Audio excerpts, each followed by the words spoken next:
And here's Frank. Hi Frank, what's going on? What are we talking about today? We're talking about changing vehicles. Now, if you have a look at this lovely old girl, she's been with me for, I don't know how many years now, probably well over 10 years. It's been a good old truck. Done some good trips in it. It's been a great vehicle. It's just been fun to drive. It's an absolute ball to drive this thing. 4.8 litre, heaps of power. It just loves to be off-road.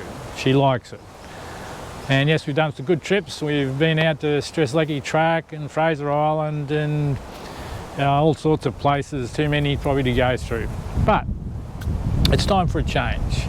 It's been great, but she is a big vehicle, not the most fuel efficient vehicle in the world. And if you're talking about sustainability, it's probably not the best choice, but it is on LPG and normal unleaded fuel, does both. It runs predominantly on LPG because from my perspective that was the cleanest fuel I could find at the time when I bought it.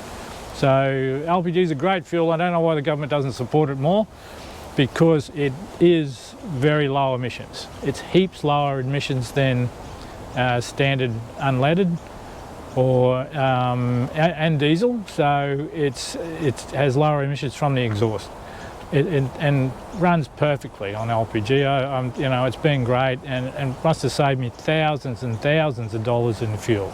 It's always been around half the price of unleaded, so it is a great cost advantage and better for the environment.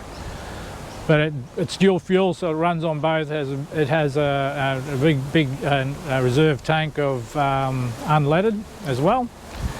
And yeah, and it you know, you can switch from either one. So it just starts on unleaded and then runs on LPG. But yes, she's a lovely old car. It's going to be a sad day. All my kids grew up in it and travelled around, and we did a few trips to all sorts of places, and it's been wonderful. But it's time for a change.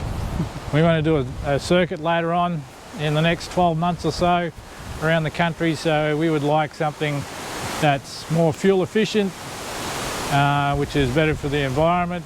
We can't get electric yet, which is really disappointing. We would love somebody, if anybody wants to ever give us an electric vehicle to travel the country, we would be very excited. If old Elon, you're out there, Elon, if you ever get to see this, mate, send us over a Cybertruck, mate. We'll take her around the country. We would love to do that. From a sustainable perspective, that would be amazing.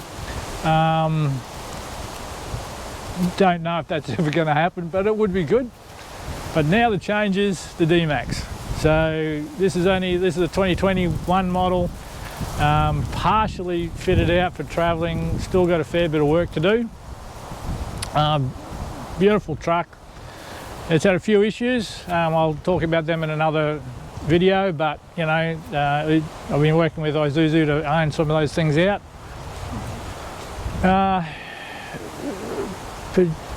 At the moment, we run through what's on there from a perspective of what we've got so far. We've got TJM bull bar, of course, and a TJM winch, light bar, walk-on radio system in there, UHF, the TJM snorkel,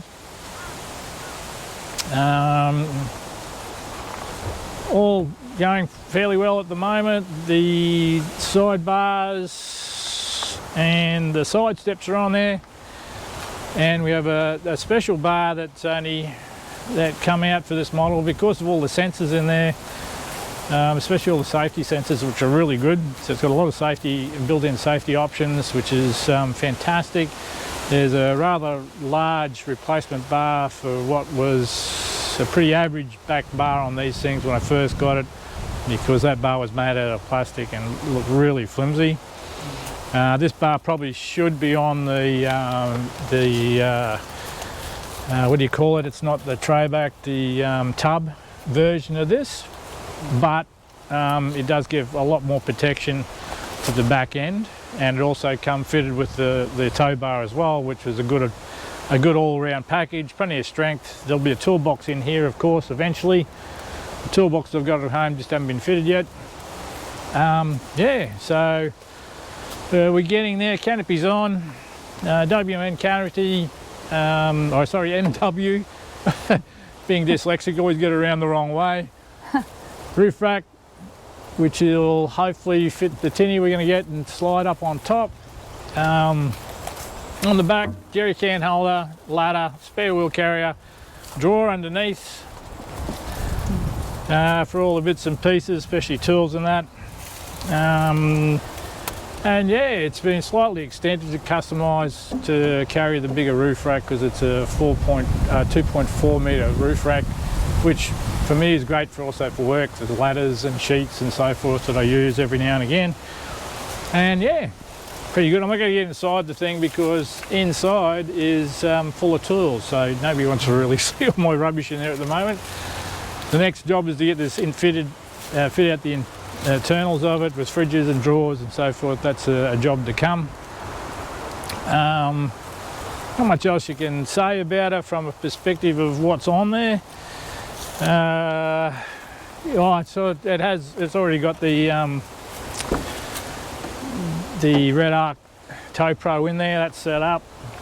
Yeah, I mean and the seat covers, which are a SRS airbag specifically for this vehicle because of the side impact airbags and so forth. So this is a lot safer vehicle in some respects than the old GU Nissan. For long distance touring, we kind of wanted that little bit extra safety and better economy from anything, which is less of an impact on the environment. Again, we would love a electric, but you know, they're just not available in this country, and our government's a bit slow to take up on infrastructure to support that. So hopefully going forward we'll get there. Maybe the next one will be electric, which would be very exciting. We would love to do that. Yeah, it's a good truck. We have a couple of issues, bits and pieces that need to be rectified, but working with D-Max, Isuzu D-Max, and to get those sorted out. What else can I tell you?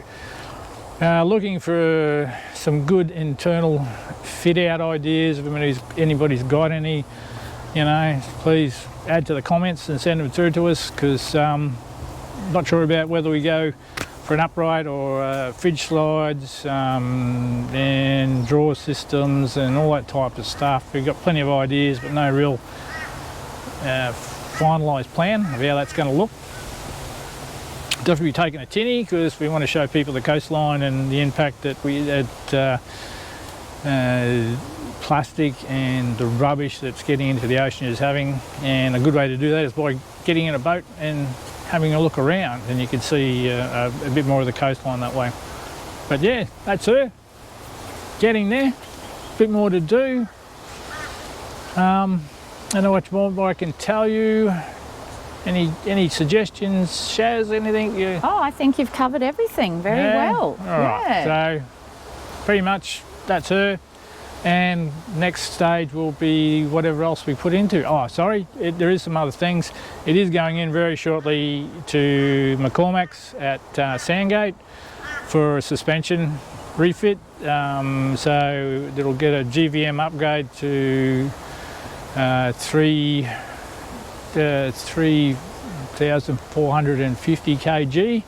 It's currently a GVM of this thing is 3.1 tonne. With my tools, and it's already at 3 tonne, so you know it really needs. So I think the upgrade, the GVM upgrade, to get to 3.45 tonne, which will be good. It rides pretty well now, but I think that suspension upgrade, bigger shockies, you know, the 40mm bore shockies and heavier suspension. The exact specifics of that I don't have at the moment. Still talking to McCormack's. It's getting some new tyres. It looks like they're going to be Black Bear all-terrains and some ROH rims, ROH hammers I think they are, which are fairly black rim. Should look good as well, with a bit of luck. a new roof rack as well, one going over the cab, which will be a Rhino rack, just the flat Rhino rack, platform rack I think they're called, you know, specifically to throw a solar panel on, and bits and pieces, shovels, max tracks, that type of stuff that you know we really want to store up there. Maybe an extra set of spotlights, and yeah, that's going on hopefully in the next 2 to 3 weeks. So I'll show you some more of that when we get there. Might even go down and talk to the guys at Comax, so they're happy to do that. Get some video down there, see how we go. But yeah, that's it. Looking good. Can't wait to get it all finished. You know, it's getting there. Another month probably. It should be pretty much close to done. And hopefully in December we're heading up to Fraser Island for a week or so, and we take this one up, not completely fitted out, but close enough to get us on up the beach, and for a few days to, you know, have some fun and have a good look around up there and see what sort of impact that the plastic is having and the rubbish is having on that environment, which has been pretty bad over the last few years that we've been travelling up there and back. So anyway, that's it. Yeah, catch you soon with some more updates on the vehicle. Sweet, see ya.